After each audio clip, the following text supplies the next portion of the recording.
Hello ma team chouchou et bienvenue dans une nouvelle vidéo. Foire aux questions, ça fait très longtemps qu'on ne s'est pas posé. Ça fait des mois que je vois passer beaucoup de mêmes questions. Et voilà, il y a plein de trucs auxquels je suis très honnête avec vous, comme à chaque fois. Là encore plus, il y a des trucs que j'évite depuis quelques temps, donc on va en parler. Première question, ça va aller légère celle-là, mais ça a été la plus posée, littéralement, me fait rire. C'est la question cohabitation. Habites-tu avec ton copain? Si oui, comment se passe la cohabitation? On habite officiellement ensemble, mais en fait on vit ensemble depuis assez longtemps maintenant, quasiment 9-10 mois je pense, à partir du moment où je me suis fait opérer en fait en septembre dernier. Il a vécu avec moi pour pouvoir m'aider, pour pouvoir être là, pour pas que je sois toute seule, et s'il y avait quoi que ce soit, ben voilà, il était là. Et depuis, en fait, les choses se sont fait assez naturellement, et il avait toujours son appartement, donc il y allait de temps en temps, mais en fait, plus ça allait et moins il y allait. Donc voilà, on vit ensemble officiellement depuis peu, où il a amené toutes ses affaires, mais on vit ensemble depuis maintenant, voilà, 10 mois facile, et la cohabitation se passe extrêmement bien. On a trouvé notre rythme, Mimine a trouvé son rythme, elle a un papa et qu'elle adore plus que tout, et c'est trop mignon, donc voilà, tout se passe très bien. Next. Tu es différente depuis que tu es en couple, mais je ne sais pas pourquoi. Alors cette question, je sais pas si c'est différente dans le bon sens ou dans le mauvais sens. Honnêtement, oui, je pense, très franchement, je me sens différente, et je pense que c'est quelque chose qui peut se remarquer assez facilement, mais voilà, encore une fois, dans le sens, c'était très positif. Il y a plein de trucs que j'ai changé chez moi, dans ma façon de vivre aussi, d'être une prise de conscience sur certaines choses. J'ai traversé aussi quelques trucs à titre personnel, totalement indépendamment de Tanguy, juste des trucs dans ma vie, notamment cette dernière année, qui ont été assez dures, que je n'ai pas du tout partagé, que je ne partagerai pas, mais qui m'ont vraiment beaucoup ébranlé. Et ça a été très franchement la dernière année qui vient de s'écouler depuis septembre dernier. Ça a été la période la plus difficile de ma vie, et je pense que c'est vraiment au même niveau que l'année où je suis devenue paraplégique. Et voilà, ça en dit long, je sais même pas si ça n'a pas été plus difficile encore. J'ai cru que je remonterais pas la pente en fait. Pourtant je suis hyper forte comme fille, mais là ça a été beaucoup de choses, et heureusement, Dieu merci que j'avais Tanguy, parce que ça a été dur, et du coup tous ces trucs ont fait que oui, j'ai beaucoup changé, j'en avais besoin peut-être, je sais pas, mais ça m'a fait réaliser plein de choses, et notamment juste me concentrer sur le plus important dans ma vie, et me détacher de peut-être certains trucs un petit peu plus matériels ou un peu plus futiles, et vraiment j'en avais besoin, je sais pas. Donc oui, je pense que j'ai changé, et je me sens, en tout cas là, à l'heure d'aujourd'hui, je me sens beaucoup mieux. Ah, celle-ci elle est fun, toujours partante pour les vlogmas.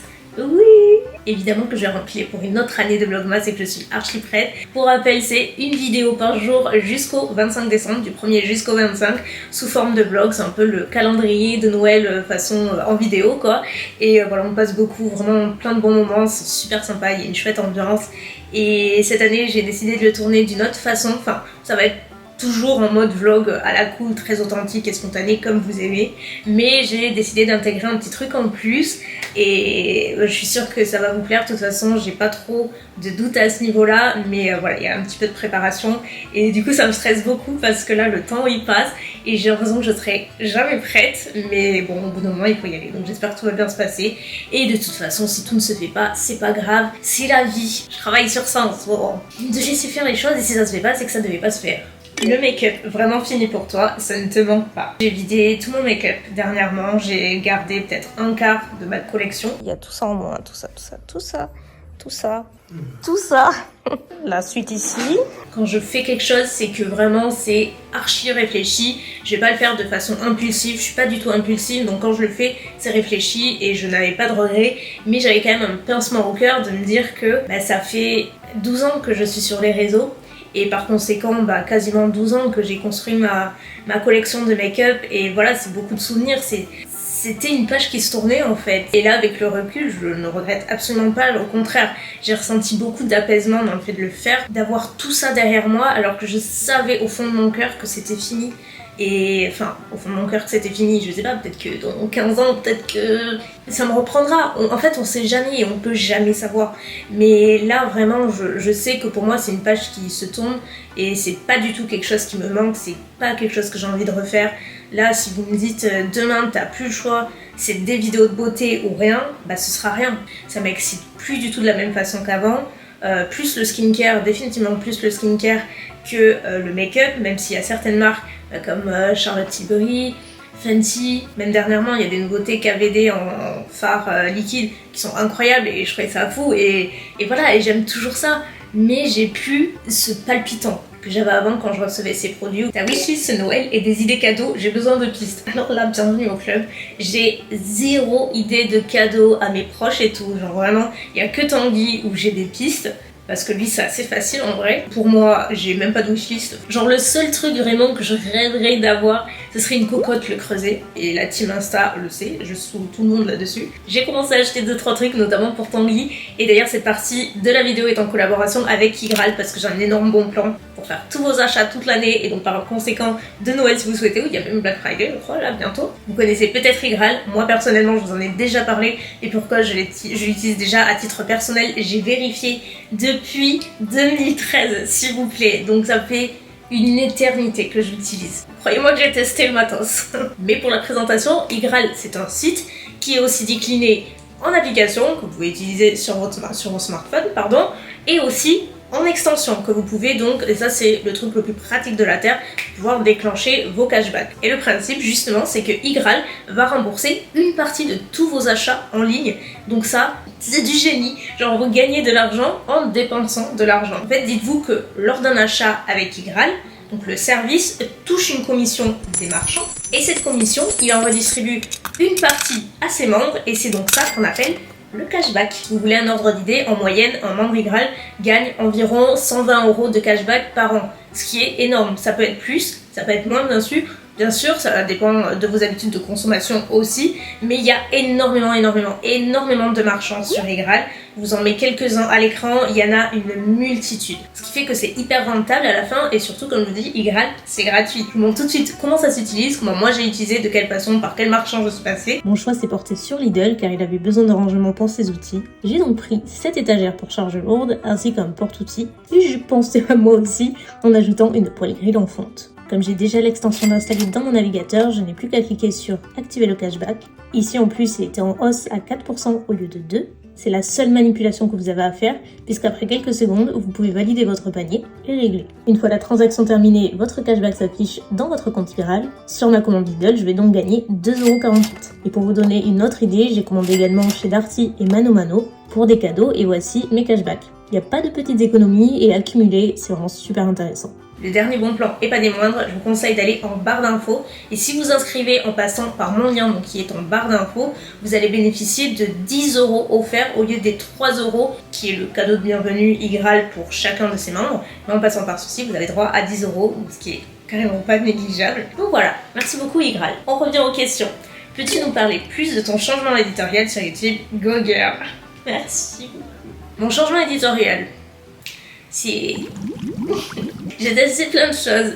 Je sais qu'il y en a plusieurs qui m'ont dit mais genre c'est trop cool mais genre tu fais quoi en fait? Pendant tellement d'années je n'ai fait qu'une chose, c'était la beauté. Alors oui la beauté c'est vaste parce que je faisais du maquillage, du skincare etc. Mais bon ça reste de la beauté quand même et même si ça peut être vaste c'est pas non plus giga vaste donc c'est pour ça que bon j'ai arrêté, j'avais l'impression de faire le tour du pâté de maison mais le truc c'est que je n'aimais pas, même à l'époque, que la beauté. Il y avait d'autres choses que j'aimais, il y avait d'autres contenus que j'aurais aimé produire, créer pour vous, mais que je m'interdisais parce que, voilà, les make-up. Et à partir du moment où j'ai franchi le pas de me détacher de tout ça, ça a été compliqué de me dire, qu'est-ce que je vais faire alors? Parce que j'aime ça. Je sais pas si je vais être assez bonne pour parler de ci, de ça, enfin bref. Le problème c'est que je me mets beaucoup trop de pression en fait dans la tête. Et que même s'il y a des choses que j'aimerais vous produire, je me dis ça va pas être assez bien parce que j'ai pas le talent pour ça, enfin pas assez de talent parce que j'ai pas assez de ressources peut-être humaines pour le faire, physique aussi et enfin voilà, je trouve toujours un truc qui fait que j'y vais pas à fond. D'ailleurs ça m'avait fait sourire parce que quand j'avais fait je crois que c'était la routine avec Zendaya, genre 24 heures dans la peau de Zendaya, un truc comme ça, où je mangeais comme elle et tout. Il y en avait qui mettaient, forcément c'est les contenus en vogue qui marchent le plus, donc tu les fais, genre d'un aspect financier quoi. Mais je sais pas si vous avez vu, étonnamment, elle a pas fait 2 millions de vues la vidéo. Mais pourquoi? Mais c'est très simple. Parce que ma communauté n'est pas habituée à consommer ce type de contenu sur ma chaîne. Et en fait, je pourrais faire, je sais pas trop ce qui marche sur YouTube en ce moment, mais mettons, je fais ce type de vidéo qui fait le buzz sur notre chaîne, je la mets sur la mienne, et ça fera pas du tout le buzz, parce que c'est pas ce que vous regardez, c'est pas ce que vous avez l'habitude de voir, donc en fait, ça n'a absolument rien à voir. Les choses que j'essaie, c'est pour moi avant tout, c'est des choses que j'ai envie de faire, et ça me permet de prendre la température aussi. Et par exemple, celle de Zendaya, oui, elle a pas fait 2 millions de vues, en fait, ça a été hyper correct, parce que forcément, je suis très consciente que depuis que j'ai arrêté le make-up, mes statistiques ont changé, ont baissé, même si je trouve un peu de réconfort en me disant que ça s'est appliqué à quasi toutes les chaînes, sauf les blockbusters. Mais sinon, la plupart des chaînes ont été impactées parce que depuis le Covid, il y a eu TikTok qui a fait beaucoup de mal à tous les réseaux, surtout YouTube, les formats longs et tout. C'est vrai que ça a créé un éloignement de beaucoup d'abonnés en fait. Et du coup, oui, mes statistiques ne sont plus les mêmes qu'avant, mais pour la vidéo de Zendaya, même si elle n'a pas fait des folies de vues, par contre, les retours, ils étaient trop cool.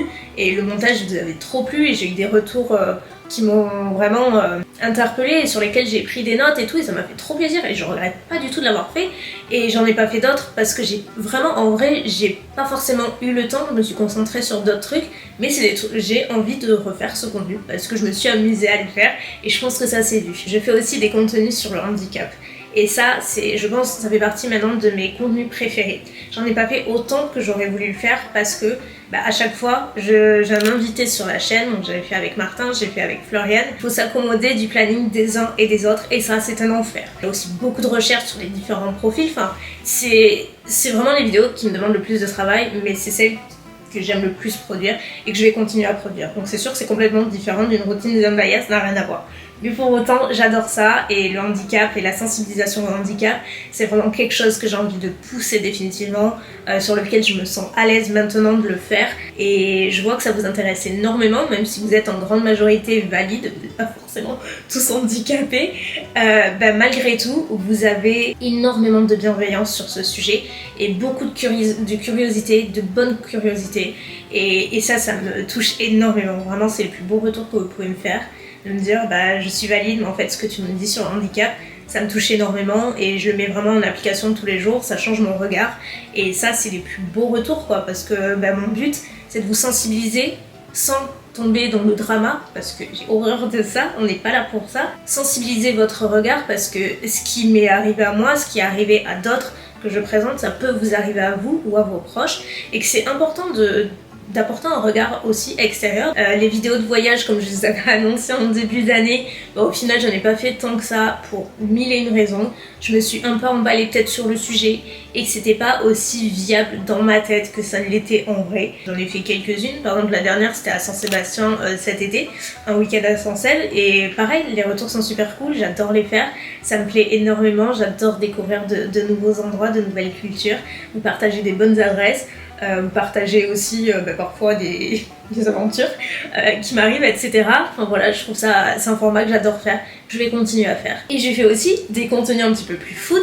Par exemple, dernièrement, je vous ai fait j'ouvre mon McDo pendant 24 heures, un truc comme ça, je sais plus comment j'avais appelé, où je recrée un maximum de recettes McDo maison, avec des produits maison et tout. Et parce que ça, c'est tout l'aspect food, et ça, c'est pas nouveau. Vous savez que moi, la cuisine, j'adore ça.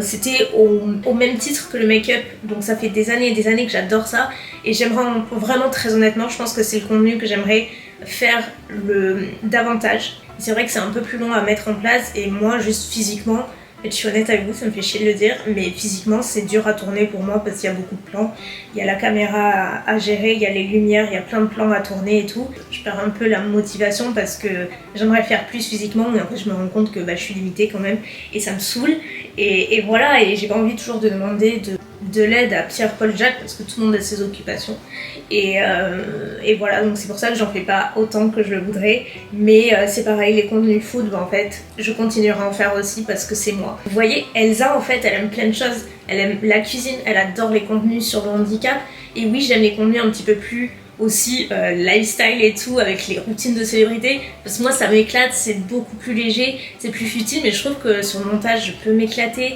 j'apprends des choses, je teste des choses, et je trouve ça trop cool. Le voyage, j'ai toujours été passionnée de voyage et j'adore découvrir de nouveaux lieux et donc forcément ça fait partie des contenus que j'adore produire.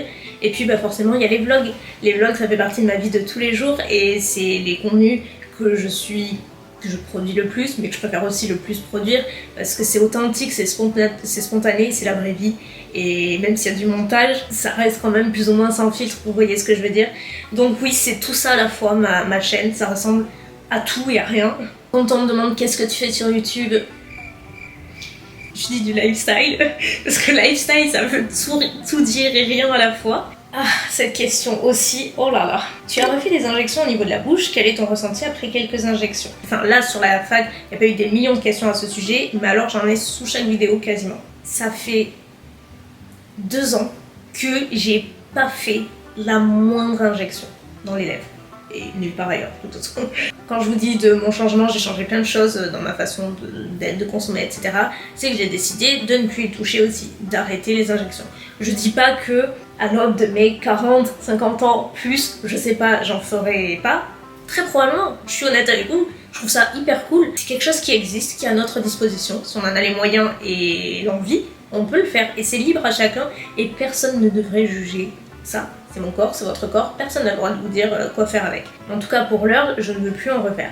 Par contre, il y a quelque chose que j'aimerais faire et c'est pour ça qu'on me continue à me dire mais t'as refait des injections, et je vous en avais déjà parlé, c'est que moi j'ai commencé les injections il y a, je sais pas, 6-7 ans peut-être, quelque chose comme ça, et à l'époque, les toutes premières injections, j'étais allée chez une dermatologue qui faisait des injections dans les lèvres, mais c'était pas du tout sa spécialité. Je me suis très vite rendu compte déjà que ça ne me plaisait pas et que le produit migrer. Après, j'ai découvert la clinique esthétique à Bordeaux. C'est chez eux que je suis allée par la suite et c'est toujours chez eux que je suis allée. J'y ai trouvé un docteur fantastique à l'écoute et donc c'est la spécialité.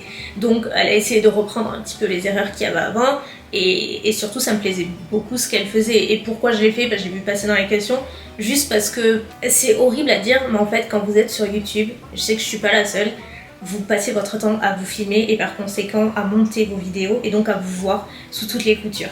Et en plus de ça, vous avez aussi les gens qui commentent chacun de vos faits et gestes et de vos particularités physiques. Et même si c'est des gens que vous ne connaissez pas, forcément il y a des choses qui marquent plus que d'autres. Et puis c'est moche à dire, mais aussi à cette époque, tout le monde commençait à faire des injections. En fait, j'avais l'impression que quand je faisais des swatchs sur les lèvres, ils étaient horribles et je ne voyais plus que ça. Je faisais une fixette sur ça. Je trouvais mes lèvres beaucoup trop fines, pas assez définies par rapport à d'autres. Et du coup, j'ai franchi le pas. Et la raison était extrêmement mauvaise et j'en suis pleinement consciente. Même si déjà, avant tout ça, je trouvais mes lèvres trop fines, mais si j'avais pas été sur YouTube, je sais que jamais j'aurais franchi le pas, jamais. Mais je l'ai fait, du coup quand j'ai continué, après vraiment le résultat me plaisait énormément, sauf que le mal était fait et le produit précédent de la dermato avait déjà commencé à migrer et c'est ce que vous voyez dans mes vidéos. Ici ça fait une espèce de boule et c'est pas parce que j'y ai retouché, parce que ça fait 2 ans je vous dis que je n'ai rien fait, c'est juste ce produit.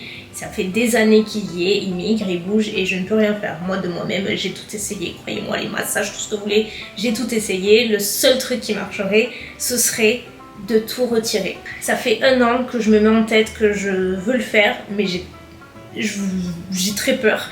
Voilà, je sais que c'est super douloureux et ça me saoule d'y repasser, je sais que ça va prendre plusieurs fois et si j'enlève tout, je sais que j'en remettrai un petit peu. Je me sens juste mieux comme ça et jamais à outrance. Donc ça voudrait dire que là, il y a plusieurs rendez-vous de prévus et tout. J'ai déjà franchi le cap de ne pas en refaire. J'ai franchi le cap de me dire oui, je veux plus ça et je veux l'enlever.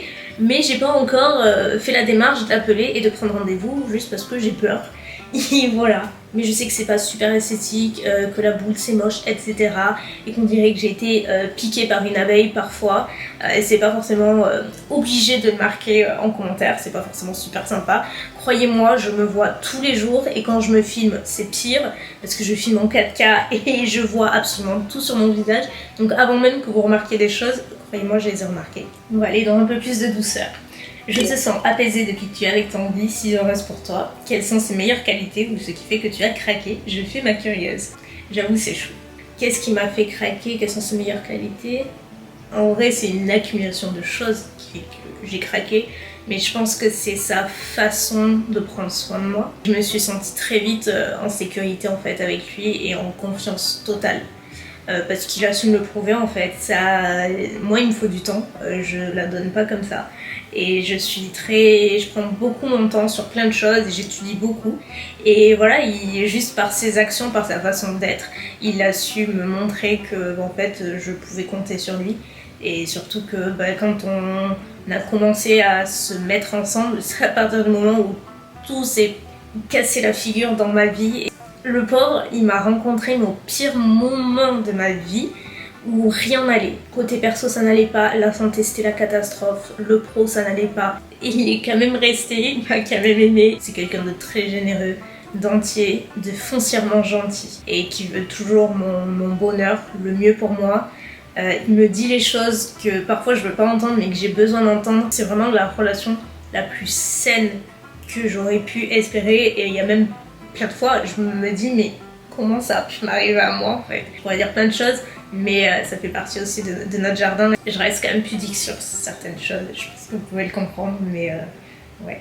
On va revenir dans un peu plus de drama, c'est aussi le truc que j'ai évité un peu toute l'année, j'en suis consciente donc on va en parler. Pourquoi ne pas parler plus de ton livre de cuisine? On dirait que tu l'évites. Je sais qu'il y a des choses que vous voyez qui n'existent pas, mais il y a aussi des choses que vous voyez, que vous sentez, qui sont profondément réelles.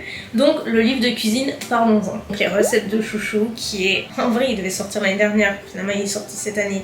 Il y a eu des tas de problèmes. D'un point de vue professionnel, je pense que ce livre, ça fait partie de mes plus gros regrets. Et ça me brise le cœur. Vous pouvez pas imaginer à quel point j'ai travaillé dur sur ce livre. En plus, il me mettait la pression sur le timing, chose très ironique.